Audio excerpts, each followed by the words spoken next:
আব্দুল ওয়াদুদ চৌধুরী, জাতীয় হৃদরোগ ইনস্টিটিউট হাসপাতালের পরিচালক। আজকে আমি আপনাদের সামনে কথা বলতে এসেছি, আপনার রক্তচাপ সঠিকভাবে মাপুন, নিয়ন্ত্রণে রাখুন এবং দীর্ঘজীবী হন। প্রশ্ন উঠে যে আমরা উচ্চ রক্তচাপটা কেন নিয়ন্ত্রণ করব? সহজ কিছু পরিসংখ্যান দেই। আমাদের দেশে যা মৃত্যু হয়, শুধু আমাদের দেশে কেন, যে কোনো দেশেই উন্নত এবং মধ্য উন্নত যে দেশগুলো আছে প্রত্যেকটা জায়গাতেই মৃত্যুর প্রধান কারণ হলো কার্ডিওভাস্কুলার ডিজিজ। সেটা হার্ট অ্যাটাক, হার্ট ফেলিওর, হার্টের সাডেন কার্ডিয়াক ডেথ অথবা ব্রেন স্ট্রোক, ব্রেন হ্যামোরেজ, এই জিনিসগুলো ইনভলভ করে। এবং তার প্রধান কারণ দুনিয়ার সর্বত্র হলো উচ্চ রক্তচাপ।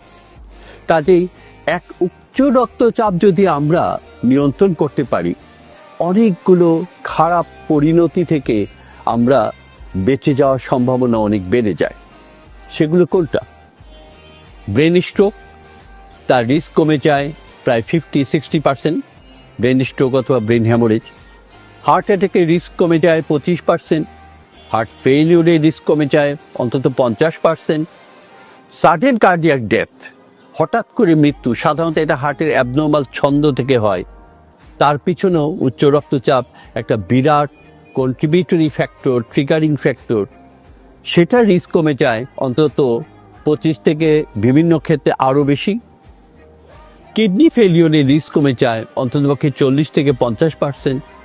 আপনার চোখের মধ্যে রক্তপাত অথবা আপনার যে হাত পায়ের আর্টারিগুলো, ধমনীগুলো যে শক্ত হয়ে শুকিয়ে যাওয়া, যার ফলে গ্যাংগ্রিন হতে পারে, নানা রকম রোগ হতে পারে, সেগুলোর রিস্কও কিন্তু কমে যায়।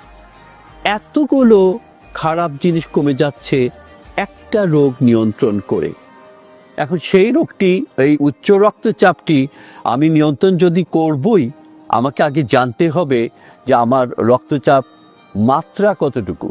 কারণ আমার চিকিৎসাটা কতটুকু মানে কত স্ট্রং হতে হবে, কতগুলো ওষুধ দিতে হবে, কী ধরনের ওষুধ দিতে হবে, তা কিন্তু নির্ভর করবে আমার উচ্চ রক্তচাপের মাত্রার উপর। সেই জন্যই আমার উচ্চ রক্তচাপ মাপাটা প্রয়োজন এবং সেই মাপাটা অবশ্যই সঠিকভাবে হতে হবে। না হলে আমার সিদ্ধান্তগুলো পরবর্তী ক্ষেত্রে, চিকিৎসার ক্ষেত্রে সিদ্ধান্তগুলো অতটা সঠিক নাও হতে পারে। আশা করি আপনারা সবাই ভালো থাকবেন, সুস্থ থাকবেন, আপনার রক্তচাপ নিয়ন্ত্রণে রাখবেন। ধন্যবাদ সবাইকে।